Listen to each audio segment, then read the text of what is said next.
সকলকে জয় যিশু। আজকের বিষয় হলো, লেখা আছে কি লুদিয়ার মনকে প্রভু খুলে দিলেন। প্রেরিতকে কাম 16 অধ্যায় 14 নম্বর বাক্যে রয়েছে। ঠিক ওই রকম তখন পৌল প্রচার করেছিল আর লুদিয়ার মনকে প্রভু খুলেছিলেন। আমি যে কথা আজ বলছি, আমি চাই কি পরমেশ্বর আপনাদের মনকে খোলে, বুদ্ধিকে খোলে, আর আজকের যে কথা ও আপনারা জানতে পারেন, বুঝতে পারেন। আপনারা কি তৈরি রয়েছেন আজকের এই টপিকের জন্য, আজকের এই বিষয়কে শোনার জন্য? হ্যাঁ বন্ধুরা, তো লেখা আছে গোপনে এসে মিলেছে আর হয়েছে মানুষ। গোপনে, সাইলেন্সলি, অর্থাৎ আমি চাই যে এ কথা আজ আপনাদেরকে বলি। এ বাক্য কোথায়? বাক্যটি হলো জুদের পুত্র 1 অধ্যায় 4 নম্বর বাক্য। দেখুন কি বলছে বাক্যে। কারণ এমন কিছু লোক গোপনে আমাদের দলে ঢুকে পড়েছে, যাদের সম্বন্ধে বহু পূর্বেই শাস্ত্রে দণ্ডাঙ্গার কথা লেখা রয়েছে। এই অধার্মিক লোকেরা ঈশ্বরের অনুগ্রহকে তাদের অর্থনৈতিক কাজকর্মের অজুহাতে পরিণত করেছে।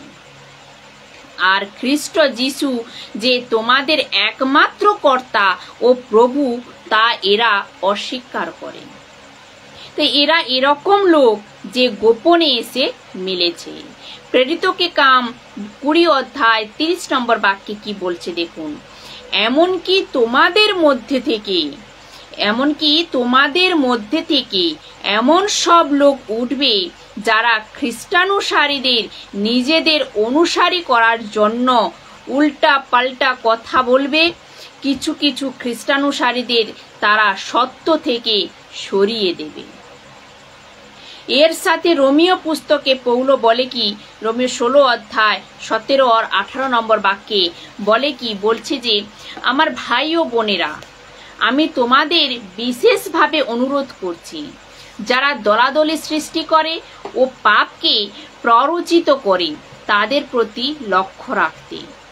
তোমরা যে সত্য শিক্ষা পেয়েছ, তারা তার বিরোধী। এমন লোকেদের থেকে দূরে থাকো। আর 18 নম্বর বাক্যে বলছে, এমন লোকেরা আমাদের প্রভু যীশু খ্রিস্টের সেবা করে না। তারা নিজেদের খুশি করতেই কাজ করে চলেছে। তারা মোলায়েম ও মিষ্টি মিষ্টি কথা বলে সেই লোকেদের ভুলিয়ে থাকে, যারা মন্দ জানে না। তো বন্ধুরা, আমি চাই যে আপনাদেরকে 3টি কথা বলি। এই ব্যক্তি যে গোপনে প্রবেশ করছে মসিহ দেহতে, প্রথম হলো একে, দ্বিতীয়ত হলো এর উদ্দেশ্য কি, আর তৃতীয়ত হলো একে কিভাবে চিনব। এই 3টি কথা আপনাদেরকে বলে দিই। সবার প্রথমে একে আসুন পড়ি। 2 কোরিন্থীয় 11 অধ্যায় 14 আর 15 নম্বর বাক্য। এটা আশ্চর্য নয়, কারণ শয়তান নিজেও নিজেকে দীপ্তিময় স্বর্গদূত হিসেবে দেখাবার জন্য বদলে ফেলে। আর 15 নম্বর বাক্যে কি বলছে, অতএব তার সেবকরাও যে ধার্মিকতার সেবকদের বেশ ধারণ করে, এতে আশ্চর্য হবার কিছুই নেই। পরিণামে তাদের কাজের জন্য তারা শাস্তি ভোগ করবে। তো এ সেবককে যে গোপনে মসিহ দেহতে প্রবেশ করেছে আর যিশুর কথাকে লুচ্পনে বদলে দিয়েছে, উল্টো পাল্টা কথা বলে নিজেদের দিকে লোককে টেনে নেয়, এ শয়তানের সেবক। তো কি লেখা আছে? শয়তান নিজেও নিজেকে দীপ্তিময় স্বর্গদূত হিসেবে দেখানোর জন্য বদলে ফেলে। আপনাকে বহুতই কেয়ারফুল থাকতে হবে।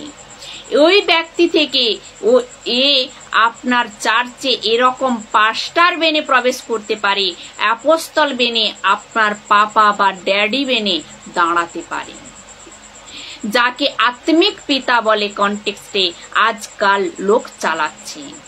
তো তো স্পিরিচুয়াল ফাদার এ আফ্রিকা থেকে এসেছে, এ কনটেক্সটে বাইবেলের না, এরকম বহুতি লোক গোপনে প্রবেশ করছে।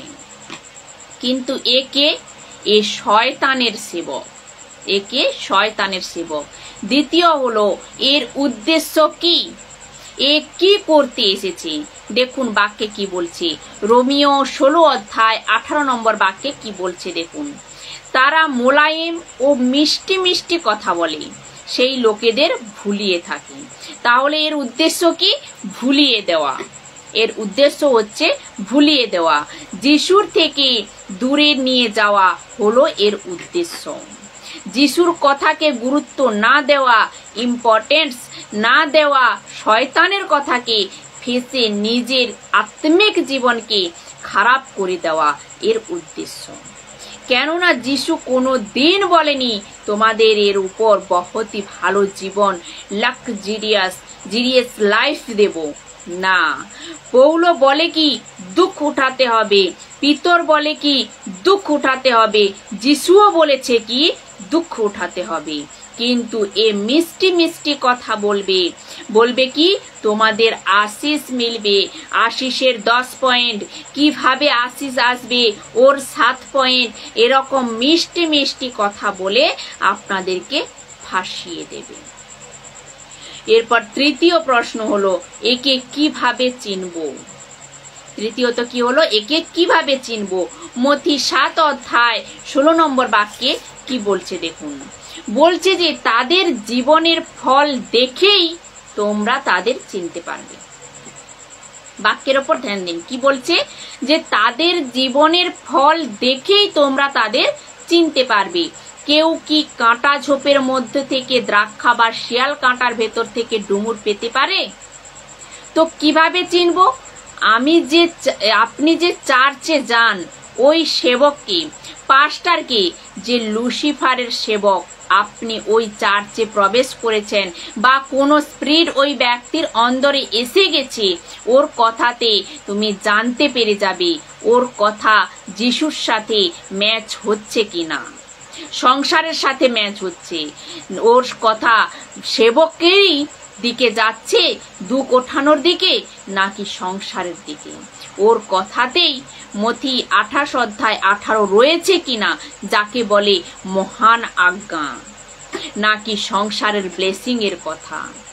এরকম কথাতে আপনি ওকে চিনতে পারবেন। তো বন্ধুরা, এখানে আমি সমাপ্ত করছি। আর এই ভিডিও বানানোর আমার একটাই উদ্দেশ্য, বহুত জলদি কিছু মিনিটের ভেতরে তাকি আপনাদের কাছে হয়তো সময় হয় না, আমি চাই যে এরকম অনেক টপিক নিয়ে আপনাদের কাছে আসবো। এই ভিডিওটিকে আপনারা খুব শেয়ার করুন, হয়তো এই ভিডিও আপনার একটা শেয়ারে অন্য কারোর হয়তো জীবন বদলে যেতে পারে। তো আগের ভিডিওর জন্য আপনারা তৈরি থাকুন। জয় যিশু।